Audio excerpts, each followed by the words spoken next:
whatever they decide, I think is definitely best. It didn't really happen in week one, but I guess just in theory, do you see value in it? Yeah, I mean, a tire's got only so much tread on it, so the more that you can help out, I think the better. Being a Midwestern guy, dealt with humidity before. What's the key to it? And a lot of people talk about mental toughness. What's that mental toughness for you to dealing with the heat? I mean, it's there. You just got to deal with it. Like, you're not going to go to an indoor. There's not air conditioning. Tampa blessed us with air-conditioned seats, which was awesome. That was pretty cool.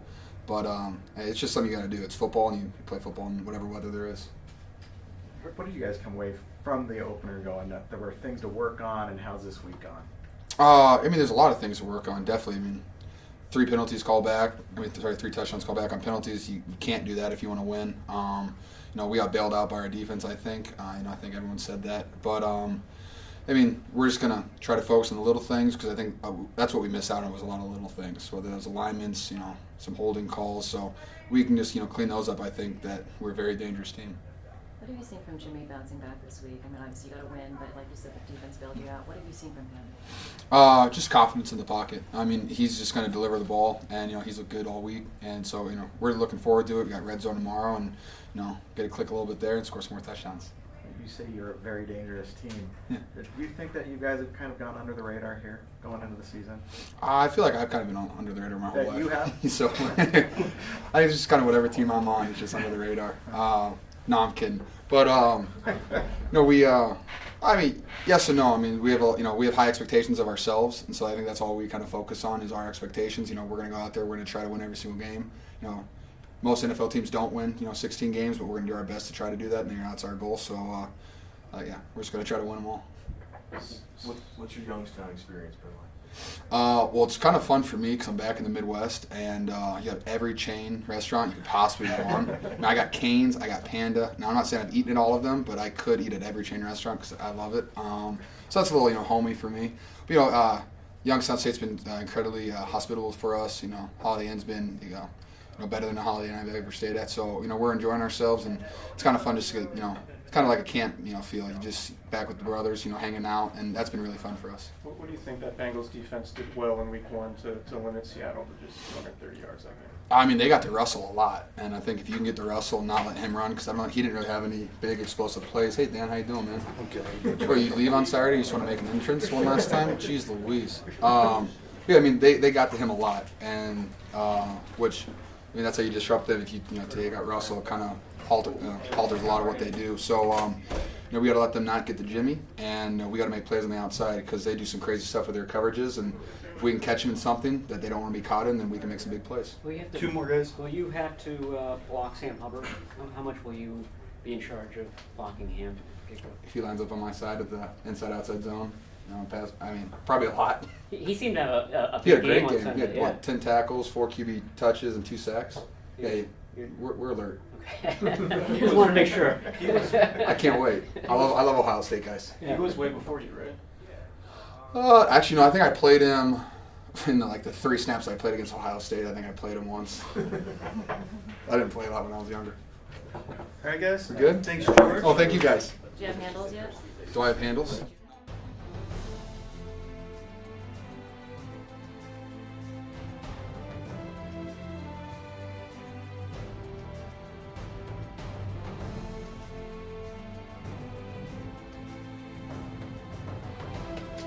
Super excited. How you guys doing? Good. Oh, okay. What's up? It was hot today. It wasn't even that hot, actually, but I didn't practice yesterday, so it was hot for me. Still sweating. We're just asking George about Sam Hubbard. Why am I still sweating? Jesus, look at my shirt. It's disgusting. Big beer guy? Cool. Yeah, so what? Yes. Sam Hubbard, Yeah. not a lot of tape on him, I would imagine, but... No, he's a good player, really good player. Their whole front's really, really impressive. Cincinnati's front 4 or 5, they have 5 guys they rotate. Carl Lawson comes in on nickel downs. I'll see him a lot. And Gino's been doing it forever at an extremely high level. Carlos Dunlap, the same thing. Sam fits in there really well. He's playing a lot in their base personnel, and he also plays in nickel. He kind of moves them around. So they're super talented up front, and so we got a big challenge in front of us this week. One of the things George was saying was how if once you get the little things ironed out that you're a very dangerous team. You guys feel that confidence? Yeah. I mean, I don't know, like, it's week 1, Right. you know, so we got a lot of work. This is a long grind of a season. We feel very confident with the personnel and the people that we have here, the work that we're putting in. But I'm not saying that, like, you know, we got to take care of this week and what we're doing this week. So while I agree with him, I don't want to get over, you know, looking ahead. But we're very focused on, like, you know, I think what he's trying to say is, like, what we were on offense. I am sweating so bad.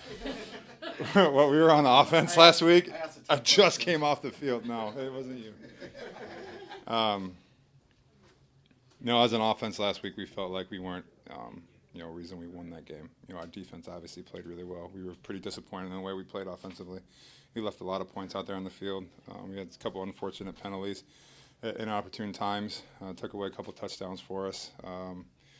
But just, you know, as far as in the O-line room, you know, up front, did some good things, especially in pass protection, but our run game wasn't there. So, yeah, you know, just kind of iron out those little details, and that just comes on as a natural season goes. When you watched the game, did you feel like you guys were close on stuff? Yeah, definitely. I think it was a lot of plays that we had that were really close, just a little bit more finish, you know. There was a lot of running lanes there early that kind of closed up right at the last second. And that's just a little bit more detail, a little bit more of that finish and straining on your blocks up front. And then, you know, just all 11. It's not just, you know, the 5 guys. It's everybody being on it, you know. The receivers, running backs, tight ends. We talk about that all the time. It takes all 11 to run the ball on our team, just like it takes all 11 to pass the ball. So, yeah, those are the details we saw in that game. You guys had maybe 5 games last year where you lost. By 3, yeah. Yeah, or lost second half lead or fourth quarter lead. Yeah. In that game Sunday started to get that feel of, like, you know. Maybe for you guys, I don't feel that. It was different for us. You know, I don't think we felt very confident on the sideline. Even when we kind of, like you said, like kind of got down to the fourth quarter, there was no panic on the sideline. Our defense was rolling, feeling really good. Offensively, we were just kind of like talking. We got the ball back with about 5 minutes left, obviously, at the end of the game right there. We were saying, you know, just one more drive. Don't care what will be done so far. We just need one more drive and, you know, get some first downs, get the ball moving. And we were able to do that and get some points on the board, get a field goal. So I think, you know, it was just that's one of the reasons I think we won. Is just there was no panic. Our defense was playing incredibly well, and we were playing team football. Is that, like you mentioned, the defense, I think there's been a lot of talent added. Is that confidence just a feeling that you just have more talent, a better team to overcome some of this? Yeah, I think it's also like the leadership. You know, the guys are just more comfortable in the system. You know, I think the repetition and you know, the practice in the system and the years with Kyle, just kind of more understanding and more confidence builds. I don't know how close you I'm are. really tired, guys. We gotta wrap it up soon. I don't know how, Sorry, it's like, yeah, I don't know how I got a close you cold. are. I'm not.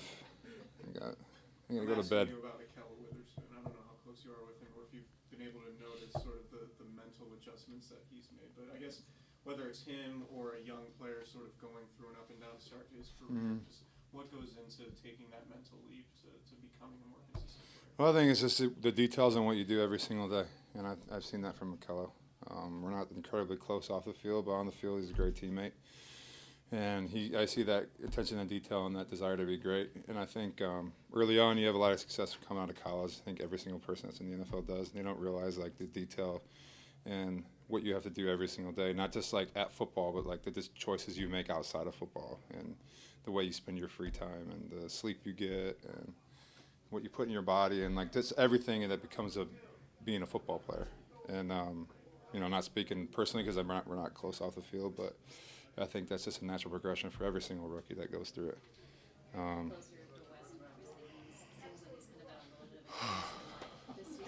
What? I'm sorry. I'm like, this is a long interview. Weston seems to have kind of a new lease on life. He's a little bit more happy. What have you seen from him? Obviously, his knee is healthy. Yeah, he's healthy with his knee. You know, I think that was bugging him a lot last year. He played through a lot of pain. He was, hurt basically from like week 4. Didn't say a word about it. Went out there and grind for us, and he's healthy. He's getting back to 100%. It was a long rehab for him. So we're excited to have him back, and I think he's confident that he's back to playing 100% and can show what he can do for us. Gotta go, guys.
This is Youngstown for you, you know. We don't have windows in the Levi Stadium. See, but you know what you got to get? You got to get them to give you a screen with all kind of peaceful, you know, and, you know, so it'll look like outside, you know? Kind of like the bike riding. The what? The Peloton. Exactly. Make you feel like you're somewhere else. You could be on the island in Tahiti and still be at work, just without all the vacation stuff. And You guys have that at the Holiday Inn? we do not have that at the Holiday Inn, but I do got my peaceful sounds at night. You know what I mean? It's on my iPhone.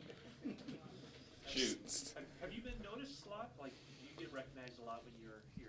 I don't go anywhere. So, yeah, there are people who have noticed us when we were just out at practice and stuff. But I haven't been anywhere else to be noticed, so I don't think so. Just in the hallways of the athletic department here? Right, in the athletic department and the kids and the kids. Well, when you're like 13, 14 years older than people, it's just, you got to call them kids, I guess. But yeah, they're pretty cool. I was supposed to talk to their DBs today, but I don't know if the bus leaves in 7 minutes, so it's gonna be a quick conversation. 5 more minutes. You seemed, I don't know, maybe a little skeptical before you got here as far as the family stuff, you know, what you're leaving behind in Santa Clara. How's it worked out so far? Well, it's worked out good. Like I said, my family's still not happy about it. I mean, my kids were sitting there acting like I abandoned them last night, so dealing with that. But yeah, it's you know, it's worked out in terms of the team and us getting prepared and our body clocks and everything adjusting to the time zone. I think that was the point of us staying here, and I think that's been really effective. But you know, the family's just not going to be happy about it. The wife's not going to be happy you're gone for a week, 10 days. How come you never take a vet day? Well, speaking of the devil, I was going to take one tomorrow. Now I can't. Now I got to stick to it. You know, I'm so tough. Just I'd like to see the looks. They were going to give me one Wednesday, and I just, you know, especially new offenses that, you know, they're running basically the Rams version, you know, abbreviated version of the Rams offense and similar concepts, but you just like to see the looks and to make sure you're really accustomed and fluent in seeing how everything, the moving parts. So that's why. When you say abbreviated version, are you saying it's kind of a smaller slice of what the Rams do? No, I don't know if it's a smaller slice. It's just different. You know, they're maybe it's just first game too. You know, they've only played one game, but the Rams are, you know, do a little bit more in terms of the receiver motioning. You know, just a lot of confusion in the backfield and a lot of eyes in different places here. You know, they move you, but they, you know, the screen game is they use probably a tad bit more than the Rams. They throw the RPOs a little bit more than the Rams. So there's just subtle differences. What did winning down in Tampa do for the whole team's confidence, including the defense, how well you guys played? Well, it just feels good. It just feels good to work hard, you know, all off season and all training camp, and be able to put it together in the first game that you get a chance to put it together as a unit. You know, we hadn't had the two pass rushers, D and Bosa, in any of those preseason games, so it was nice to get them out there and let them get in rhythm. I think they felt good about their performance. We left a few out there, but, you know, we got to be hard on ourselves and we got to be critical. You know, you can't be complacent. So, you know, we feel good for it to be a first game and just knocking the rust off. But obviously there's things we can correct and we can play at an even higher level. You talked about Akello's changes in his mental mindset a lot on Sunday. When did you notice that really clicked for him, and why do you think that clicked? I noticed it during the entire offseason and then especially in training camp. You know, there would be moments that he responded to a certain way last year, in the same exact moments or similar moments came up this offseason in this training camp, and he responded totally differently, and it was just growth. You know, I think it's just growth as a player, as a man, as a human being. You know, everybody has their different phases of growth, and when they really start to get it, and I think he's starting to really understand you know, just where he is and what he's capable of and how he should react to certain situations. It's awesome to see. How active a role do you think you played in that? I don't know. I don't try to take any credit. You know, he deserves all the credit in the world. You know, he works hard. He takes over. He's his own man. So, you know, I try to be there in his corner and cheer for him and give him any bit of advice I can. But he's a grown man and he's doing this on his own. Your great tweet shortly after the game seemed to be I like that you caught that. I mean, I was more familiar with like Bruce Springsteen, but I still know who he was. Right. But I mean, that seemed to be a sign of you saying, my interpretation anticipation? Like I'm back. I'm officially back. At last year. Is that kind of what that what was about? And did you need a full game to be able to send out a tweet like that? No, I just needed to put it on tape. I needed to put it on, tape and make an impact on the game and be able to change the game in a way that I'm used to doing. So that was, all those things happened, in that game simultaneously. So it allowed me the freedom to tweet that. And now, God willing, make more plays and have more Drake lines for you, because that's my favorite artist. I got another one just sitting in the holster. Did you lose the ball when you played the? Yeah. My hands were so sweaty from the 100-degree weather that we were dealing with that it slipped out, and I just had to grab it really quick. So I couldn't get out of rhythm, because then it would have messed up my whole celebration and everything. And then everybody's day would have been ruined. So I had to grab it and then back on track. But yes, I did. Is that lack of respect, it's something that you kind of use as a chip on your shoulder? Has it been there throughout your careers? Yeah, I mean, when you get picked in the 5th round, it's the ultimate lack of respect, and I don't think you ever lose that. No matter how much success you have, no matter how much, no matter how many accolades.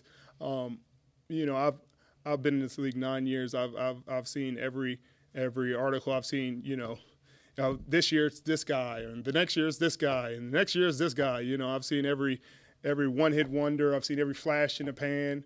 I've seen every guy. They're like, oh my God, this is the next best thing, and then next year the guy is non-existent. And you just play through all that.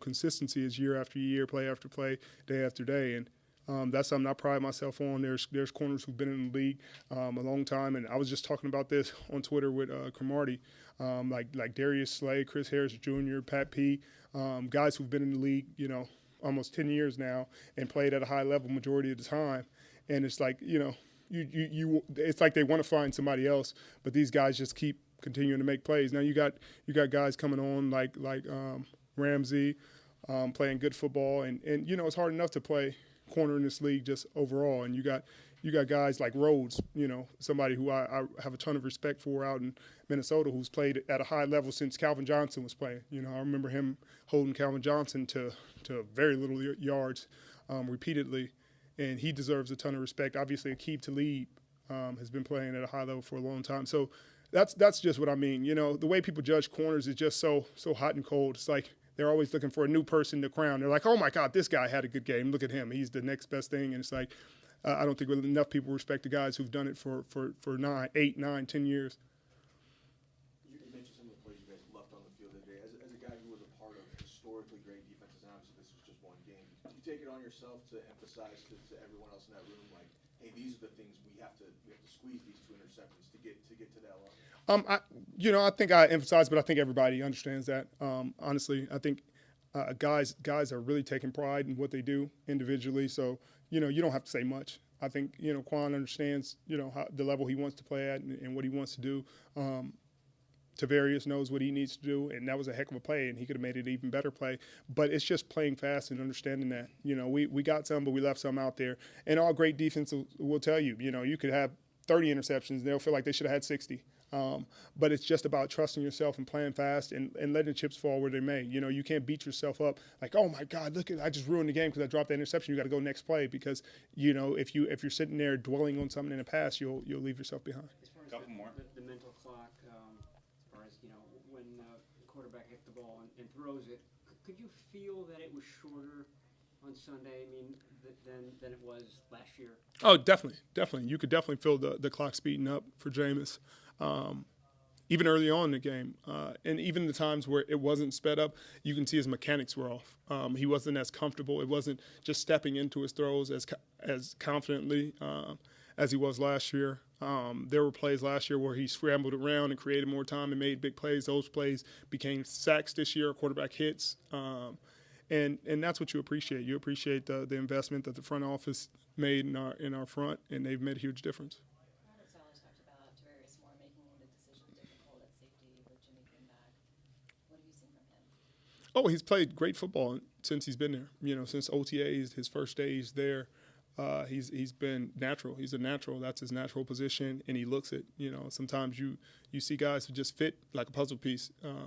And he played corner, and he's good enough, just like Jimmy could play corner. They're good enough athletes to play corner in a pinch, but it's not their natural position. You want to see them thrive. You want to see them play at their highest level. You put them in space, and you allow them to see the game from that angle, and you'll see a rise in their abilities and their impact.